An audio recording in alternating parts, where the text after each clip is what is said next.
take 475.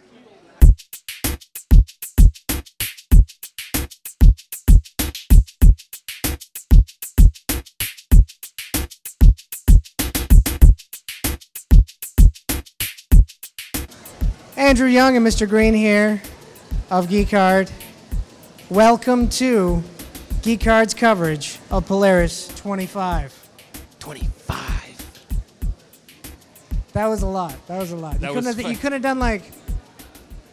No, I wanted to go with, you know, like the multiple fives. No, it just looks like you're going... It's like jazz hands almost.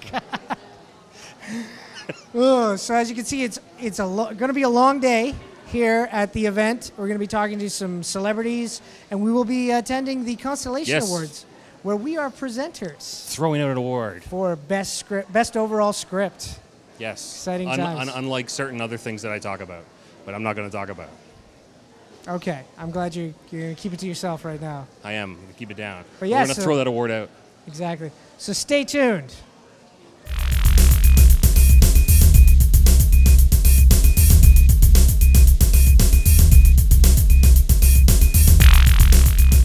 You've done quite a bit of voice work, a lot of cartoon voice work as well. Who's been your favorite character, to portray in animated? I thought the Superman character was tricky, having to do. And you're going to put me on the spot because, again, I'm not much of a gamer and I'm not much of a cartoon watcher, but doing there were three different voices. There was Clark Kent, there was Superman, and then there was Dark Superman. So the delineation was really minor, and I had to think, well, how do I make him be sort of straight Clark Kent or straight Superman or Dark Superman? You know, it's like the gradations were very subtle, and so that was complicated, and it took a while. I guess it worked out. People seemed to like it, but I think that one was probably the most challenging. The most fun was probably working on Jackie Chan, just because of the people I got to work with. They were hilarious. It was a fun group of people in their pajamas. Clancy Brown was doing a voice in Jackie Chan. And he's Mr. Krabs and SpongeBob, so he's done tons of stuff. And when I first started doing Jackie Chan, I think it was like 2003, right after Firefly got canceled. So it was a tough time. That was a tough year. Didn't land a pilot. Struggled. So that really helped bought baby some new shoes. And in one of the sessions, he and I got to talking in between takes or one of the breaks and stuff, and I was kind of down. He goes, "What's wrong, brother?" I said, "I don't know, it's just this business is," because I was still depressed from Firefly and all that stuff. So I said, "This business, just these ups and downs, it drives me crazy." He goes, No, brother, it's not about ups and downs. It's about lefts and rights on this path. We're all on the path. We're all going to fall off the cliff eventually. But, you know, it's not like I'm above you, you're below me, or vice versa, because that can shift back and forth. You can't worry about what that other person is doing. It's just you're on your path you're going for. It's kind of Buddhist, but it was pretty cool. It made a lot of sense to me at the time, and it calmed me down, and then we did a few more episodes. So that was, I don't know where that's going. Anyway, it's a compliment to Clancy Brown if you ever meet him. He's just a great guy. And it's kind of odd, Lex Luthor giving Superman advice right there. Yes. He has such a great voice, though. Yeah. Very nice, talented guy.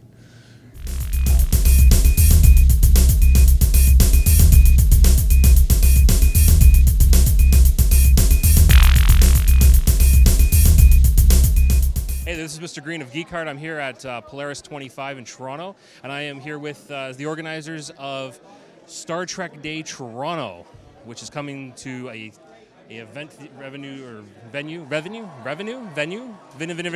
It's a thing. It's a revenue venue where things happen. No. Yes. Is this true? I'm serious as a heart attack.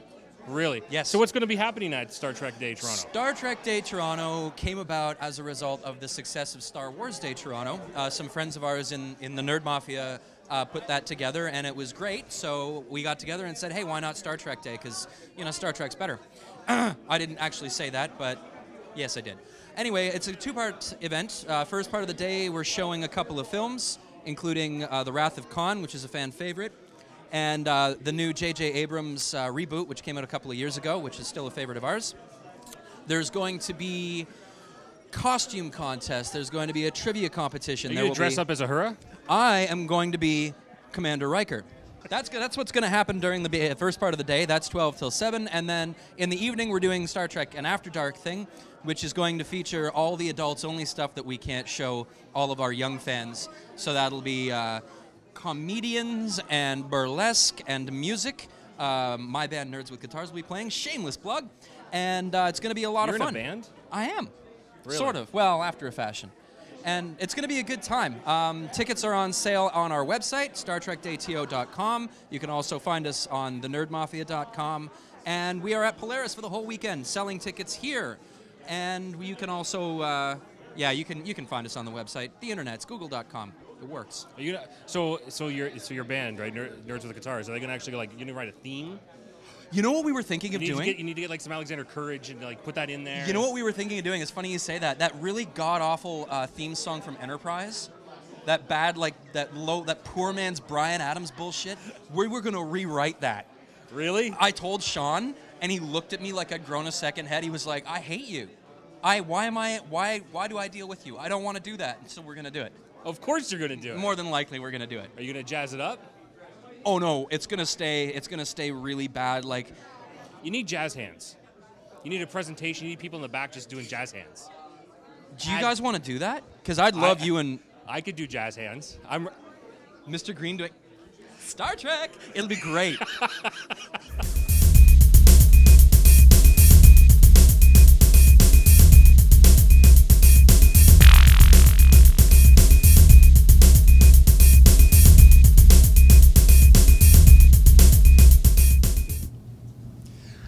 Mr. Green of Geek Hard. Hey. Hey, how's it going? Good. Excellent. So I was just wondering about, because since you left Farscape and then you ended up joining SG-1, you replaced basically Richard Dean Anderson. Was it very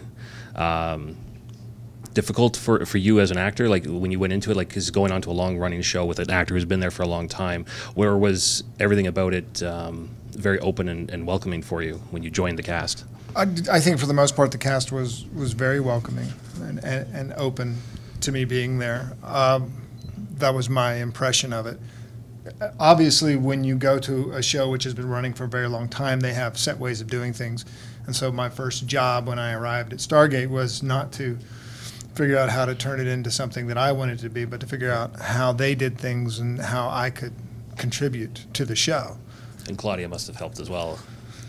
Well, yeah, but Claude was playing such a radically different character that whatever she was doing on Farscape was so different to what she was doing on Stargate that you sort of had to go, wait, is this the same? So actually because she was so different, it made it easy to not fall into Crichton Aaron patterns. I mean, the issue of Richard Dean Anderson and O'Neill, I never thought of myself as replacing him. Right. Ever. There was, from very early on, the first week we were shooting, we were seeing Cameron Mitchell for the first time standing at the gate, and it was, the screen direction was, and we push in on Cameron Mitchell's for a close-up. And I talked to the director, and I said, I think Mitchell just exits the frame and you're left with the gate because it's not about Mitchell. Right. We're going to see enough of him. This is the end of the cold open of his first episode. I think you want to say the story is about the gate and the possibilities, and this is the unifying theme for this show at this point. It's not Cameron Mitchell. And so, and that was something that I wanted to be very clear about when I came onto the show. It is not about me. It's not about him. It's about that event Horizon, where everything cool goes on. Yeah.